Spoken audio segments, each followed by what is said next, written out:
Imagine giving up your entire life for someone else's success, only to be told you're no longer needed. 40 years of loyalty erased with a sentence. But what happens when the one who was dismissed quietly becomes the one who holds all the power? Stick around and tell me in the comments where you're watching from. And don't forget to subscribe for the rest of this story. I still remember the weight of that night. Not just the words, but the silence that followed. Silence so thick, it felt like a wall closing in around me. I was sitting on the edge of his bed. The same one I had made every single morning for the last 40 years. The sheets were freshly laundered. I'd just folded the corners military tight like Richard liked. That's what I was doing when he walked in, his hands casually in the pockets of the expensive slacks I'd bought him last Christmas. "Maggie," he said, not looking at me, "you need to pack your things."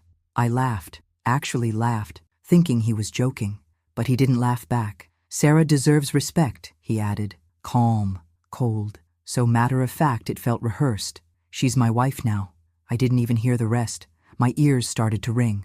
My heart didn't race. It stopped, just stopped. I stared at him, not believing, not understanding. I'd given this man my youth, my strength, my entire adulthood. I'd stood behind him as he built his clinics, as he shook hands and made deals, as people praised his ambition, never knowing it was my hands doing the dirty work behind the scenes. My savings that paid for the first building. My name on half the loans, my back that bent to keep it all together, and now I was being told I was no longer part of the story, just dismissed. I didn't scream, I didn't cry. I stood up slowly like I'd aged 30 years in 1 second, and I walked to the closet. He handed me a check, a ridiculous amount, as if I were some long-time employee being let go. Enough for a month or two in a motel, maybe. Certainly not enough for what I had sacrificed.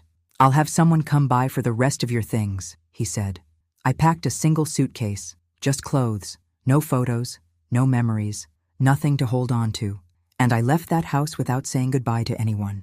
Not to Richard, not to Nathan, who once called me Mom, but hadn't so much as returned a phone call in years. Not even to the dog, who probably already loved Sarah more than he ever loved me.